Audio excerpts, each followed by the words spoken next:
설명 동글레 또 서술상의 특징이다, 그죠? 근데 이놈의 서술상의 특징은 해주도 애 새끼들이 못 받아 먹어. 이걸 어째야 되노? 자, 일단 아침에 서술상의 특징 전체 정리 한번 해보자.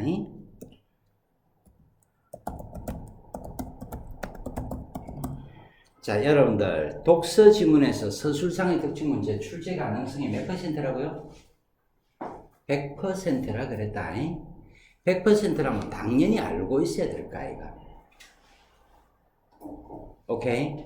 그러면 도대체 서술상의 특징이 어떤 것입니까? 우선 글의 진술 방식이라는 게 있어. 글의 진술 방식. 글의 진술 방식에는 어떤 것이 있는데 설명, 논증, 묘사, 서사. 오케이? 설명, 논증, 묘사, 서사 이런 것들이 글의 진술 방식이다. 논증 방식이라는 게 있다.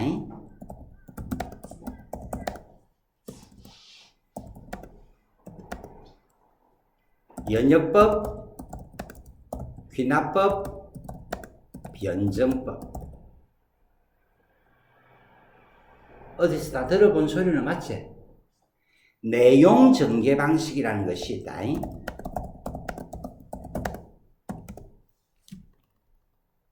내용 전개 방식에는 어떤 것이 있는데 정의, 예시, 분석, 분류, 비교, 대조, 유추, 서사, 과정, 인과.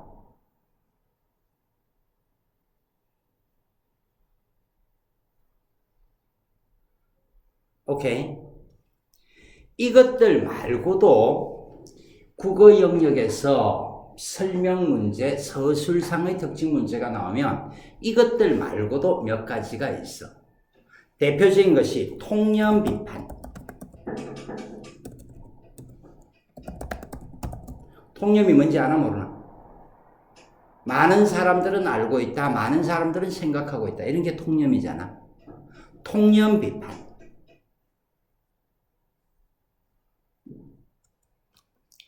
새로운 관점 제시. 문제점이 있으면 반드시 해결책을 모색한다.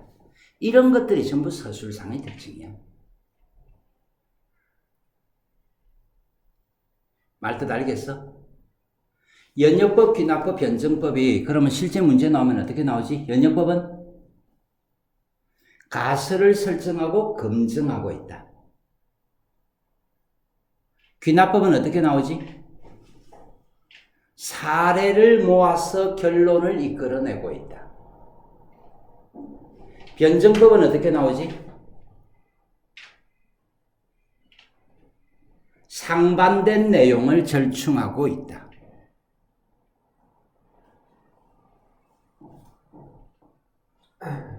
실제 문제에서는 그렇게 선택지가 만들어지는 거란 말이다. 알겠냐? 서사와 과정의 차이는 뭐니? 서사는 문학적인 글에서 시간의 흐름이 나타나면 서사.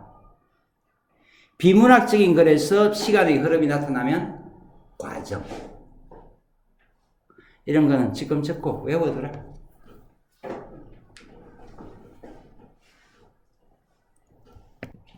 그럼 선택지 1번은 뭐니?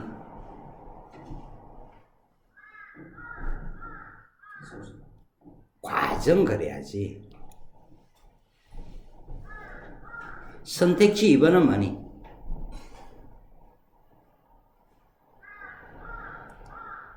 역시 과정.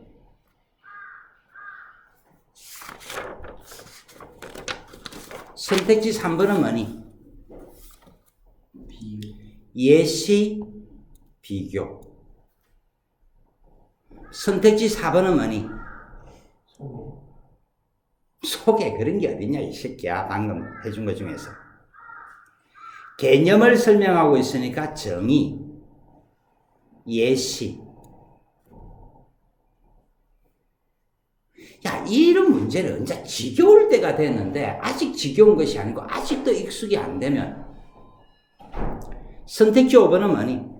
분석, 새로운 관점.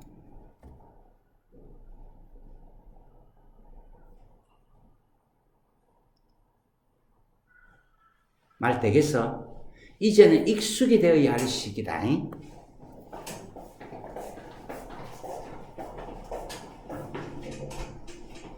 이제는 익숙이 되어야 할 시기인데 아직도 이런 걸 보면서 주저주저하고 있으면 너가 그만큼 이 문제를 풀어올 때 게으르다는 얘기다. 자, 나머지 문제는 따로 볼 건 없고요. 지문 들어갑니다. 1950년대 프랑스 영화 비평계에는 작가주의라는 비평이론이 새롭게 등장했다. 일단 화제어가 뭐니? 작가주의. 이게 바로 화제어가 되겠지. 오케이? 그럼 우리가 잡아줘야 할 것은 작가주의가 무엇입니까? 하는 걸 잡아줘야 되잖아. 작가주의가 뭐지? 감독을 단순한 연출자가 아닌 작가로 간주하고 작품과 감독을 동일시하는 관점. 얘들아, 무엇이 초점이고 감독이 초점이지. 오케이? 자, 오케스트라를 연주를 한다 치자. 오케스트라 연주를 할 때 연주자가 중요할까? 지휘자가 중요할까? 악기를 연주하는 것은 연주자지 지휘자가 아니잖아. 그러면 지휘자는 중요할까? 덜 중요할까? 근데 작가주의의 관점에서 본다면 작품을 지휘자와 동일시한다. 감독을 지휘자를 단순한 연출자가 아닌 작가로 간주한다. 그 얘기잖아. 자, 텔레비전 드라마를 찍는다 치자. 태양의 후예를 찍는다. 송중기, 송혜교가 중요하나 연출가가 중요하나? 연출가가 중요합니다. 라는 관점이지. 그러니까 우리가 글을 읽어 들어갈 때 제일 처음에 드러난 정보를 명확하게 정리를 하지 않고 글을 읽어 들어가면 글 자체가 무슨 말인지 모호해지는 경우가 많다. 만약에 이 지문은요, 이 문장만 이해를 했으면 끝까지 일사천리로 달려갈 수가 있어. 근데 이 문장을 대충 이해하고 읽어버리면 밑에 읽으면서 도대체 무슨 말인지 애매모호해져. 말 되냐 안 되냐? 그래서 여러분들이 독서 지문을 읽을 때 5개 단락이 나와 있다면 제일 첫 번째 단락을 이해를 하지 못하고 두 번째, 세 번째, 네 번째 단락으로 넘어가면 안 돼.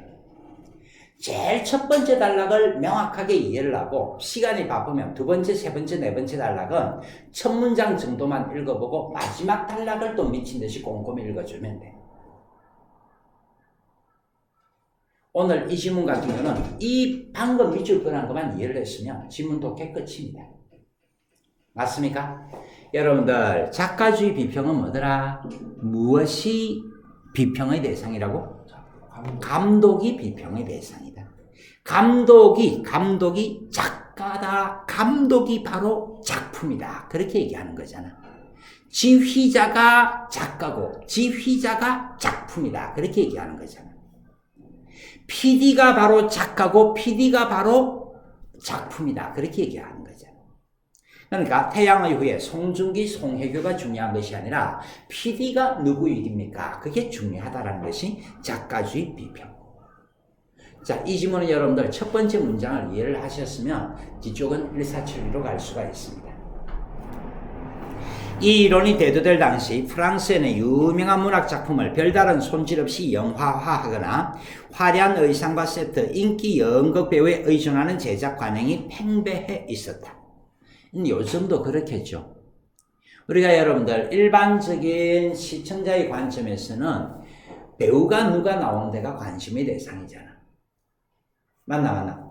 배우가 도대체 누가 나오는데, 그게 지금 관심의 대상 아니가. 됐습니까? 갑니다. 작가주의는 이렇듯이 프랑스 영화에 만연했던 문학적 연극적 색채에 대한 반발로 주창, 이런 것들이 바로 등장 배경이 되는 거지. 그럼 여러분들 일단은 선생님 방금도 이야기했던 것처럼 독서 지문 첫 번째 단락만 제대로 이해를 하고 나면 두 번째, 세 번째, 네 번째 단락은 술술술술 읽혀지는 게 원칙이다. 강하게 주장하는 거. 작가주의는 상투적인 영화가 아닌 감독 개인의 영화적 세계와 독창적 스타일을 일관되게 투영하는 작품들 옹호. 뭐라고요? 여기서도 결국 초점이 뭐라 말이고? 감독이란 얘기잖아. 감독. 개인적인 세계, 독창적인 스타일 일관되게 드러나 있습니까? 드러나 있지 않습니까? 그런 얘기네. 여러분들 버스커 아십니까? 이번에 장범준이라는 애가 싱글 앨범 냈지. 오케이? 근데 그 싱글 앨범 혹시 들어보신 적 있냐? 좀 재미있냐? 좀 지겹냐? 좀 지겹다. 이번 장범준이 싱글 앨범은 버스커 장범준이 싱글 앨범은 굉장히 지겹다. 그런데 어떤 애들은 이렇게 비판을 하는 애들이 있어. 다양성이 없어서 지겹다라고 노골적으로 비판하는 애들이 있어. 근데 그런 것들은 그렇게 비판을 하면 안 되는 거다. 하나의 앨범은 하나의 일관성을 가지고 있어야 돼. 앨범 하나 안에 트로트도 들어있고 락도 들어있고 발라드도 들어있다 그러면 힙합도 들어있다면 말이 될까 안 될까? 안 돼. 변화는 하나의 앨범 속에서 다양성을 추구하는 것이 아니고 또 다른 앨범을 낼 때 변화를 주는 거고 또 다른 앨범을 만들면서 또 다른 변화를 주는 거고. 말투도 오케이? 그래서 우리가 음악을 감상할 때는 앨범이 제1집인지 2집인지 3집인지 4집인지 그렇게 하면서 어떻게 변화하는가 그런 걸 쫓아가는 거거든. 근데 작가주의는 그게 아니고 뭐라 그랬냐? 말 그대로 하나의 일관된 어떤 개성. 말 되겠습니까? 감독의 창의성과 개성은 작품 세계를 관통하는 감독의 세계관 혹은 주제의식, 그것을 표출하는 나름의 이야기 방식, 고집스럽게 되풀이되는 특정한 상황이나 배경 혹은 표현 기법과 같은 일관된 문체상의 특징. 자, 오늘 서술상의 특징을 아까 전에 얘기를 했었는데 서술상의 특징을 봐보면 여기 세계관 혹은 주제의식, 이야기 방식, 표현 기법 이런 것들이 쭉쭉 나와지지. 이것들은 분류가 분석이야. 방금 밑줄 그은 것들끼리는 공통점이 있나 없나? 전혀 공통점이 없으니까 이런 것들이 바로 뭐가 되는 거지? 분석이 되는 거다. 아까 전에 명목적 인센티브, 암묵적 인센티브, 암묵적 계약, 명시적 계약 이런 것들은 분류가 되는 거고 지금 이거는 밑줄 그은 것들끼리 아무런 공통점을 가지고 있지 아니하잖아. 이런 것들이 바로 뭐라고요? 분석이라고요. 한편 작가주의적 비평은 영화 비평계에 중요한 영향을 끼치는데 그 중에서도 주목할 점은 할리우드 영화를 재발견. 일반적으로 여러분들 할리우드 영화는 상업적이다라는 그런 어떤 프레임이 덧씌워져 있지. 상업적이다라는 프레임이 덧씌워져 있는데 그것들에 대한 재발견. 자, 할리우드에서는 일찍이 미국의 대량 생산 기술을 상징하는 포드 시스템과 흡사하게 제작 인력들의 능률을 높일 수 있는 표준화 분업화한 방식으로 영화를 제작했다. 자, 포드 시스템이란 말이 나오는데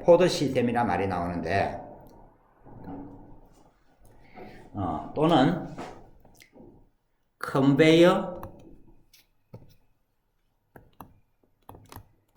벨트 시스템 이런 식으로도 얘기를 한다. 컨베이어 벨트 시스템 이야기 들어봤습니까? 자, 말 그대로 여러분들 공장에서 대량 생산을 하면서 완전 분업화해가지고 컨베이어가 돌아가는 쪽 그 파트에 대해서만 일을 하면 된다. 그런 얘기지. 근데 영화에서도 컨베이어 벨트 시스템 같은 것이 들어있어가지고 영화를 제작했다.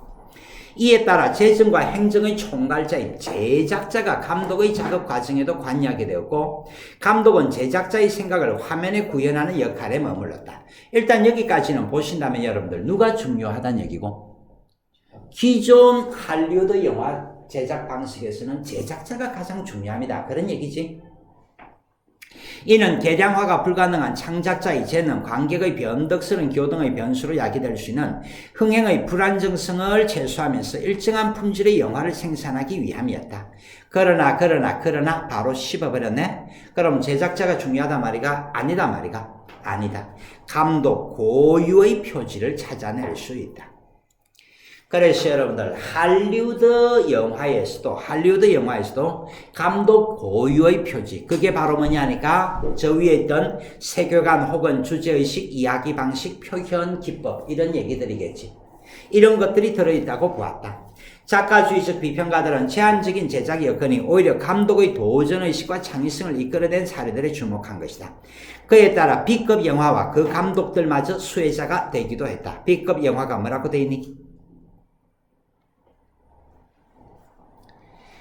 우리 사회에서는 일반적으로 B급 문화라는 말들을 쓴다.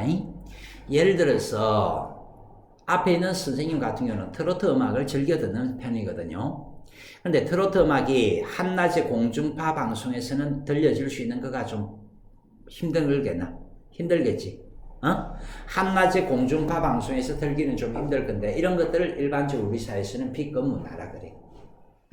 근데 여기서 B급 영화라는 것은 적은 예산으로 단시간에 만들어내는 영화를 B급 영화라고 한다. 그렇게 되어 있네. 방금 선생님이 얘기했던 B급 문화라는 개념하고 또 조금 다르게 쓰여져 있는 거다.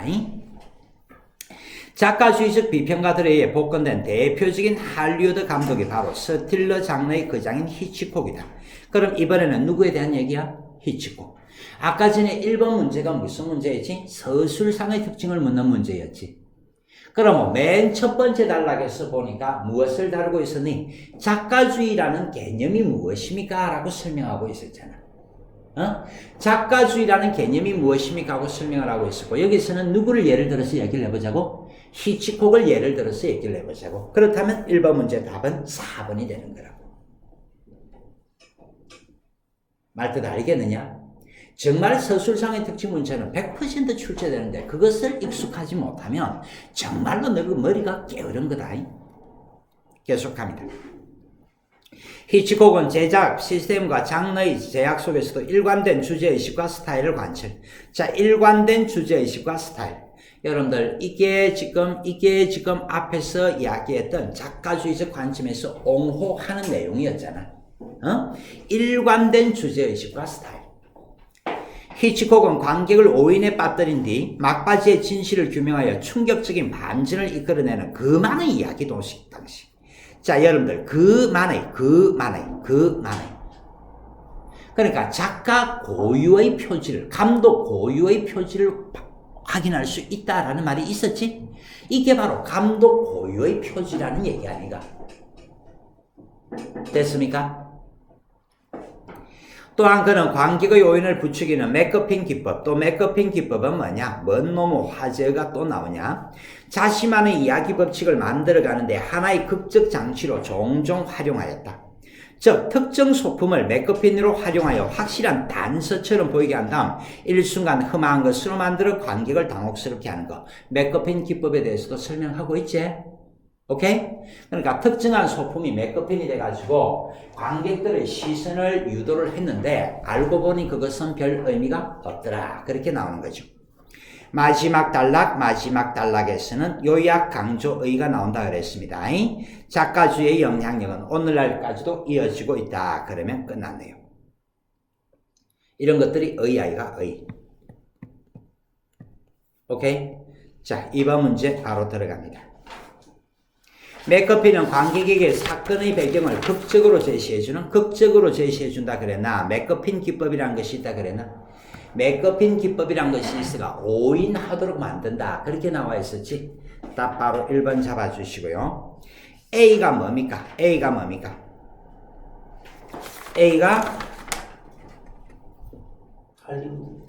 작가주의죠? 작가주의고 B가 뭡니까? A가 할리우드 영화네요. B가 뭡니까? 작가주의적 비평가들. 그런데 오늘 글에서는 작가주의적 비평가들이 무엇에서도 감독 고유의 표지를 확인할 수 있다? 할리우드 영화에서도 감독 고유의 표지를 활용할 수 있다. 그런 얘기지. 그 말 그대로 답 4번이네요. 감독의 개성, 감독의 개성. 감독의 초점을 맞추는 것이 제일 첫 번째 단락, 첫 번째 문장이었잖아. 독서 지문 읽어 들어갈 때 어쨌거나 제일 첫 번째 단락을 이해를 못하고 넘어가면 안 된대. 두 번째, 세 번째, 네 번째 단락을 빨리 가더라도 첫 번째 단락은 이해를 하고 가셔야 돼. 근데 애새끼들이 바쁘다는 핑계로 첫 번째 단락 대충 읽고 그렇게 넘어가면서 짜 맞추려고 하거든. 그게 안 된다는 얘기다. 자, 4번 문제. 윗글의 기억은 그거이고요. 여기서는 니은은 뭡니까? 여러 요소를 모두 고려해라 그랬지? 여러 요소를 모두 고려해라 그러면 감독은 중요한 거가 덜 중요한 거가? 니은에서는 덜 중요한 거지? 그런데 우리가 읽었던 지문에서는 오늘 글에서는 여러분들 영화에 있어서 무엇에 초점을 맞춘 거? 감독에 초점을 맞춘 거. 답은 5번.